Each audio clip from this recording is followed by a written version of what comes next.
ഗവേഷണങ്ങൾ അനുസരിച്ച് പുകവലി ഉപേക്ഷിച്ച് 20 മിനിറ്റിന് ശേഷം നിങ്ങളുടെ രക്തസമ്മർദ്ദം സാധാരണഗതിയിലെത്തുന്നു. കുറച്ച് ദിവസങ്ങൾക്കകം നിങ്ങളുടെ ശരീരത്തിലെ നിക്കോട്ടിന്റെ അളവ് കുറയുന്നു.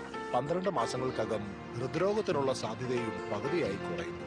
എന്നാൽ ഇപ്പോൾ പുകവലിക്കുന്നത് കാരണം ഹൃദയാഘാതം എപ്പോൾ വേണമെങ്കിലും വരാം. ബീഡിയും സിഗരറ്റും ജീവൻ അപകടത്തിലാക്കുന്നു. പുകവലി ഇന്നേ ഉപേക്ഷിക്കൂ. സഹായത്തിനായി 1800112356 വിളിക്കുക.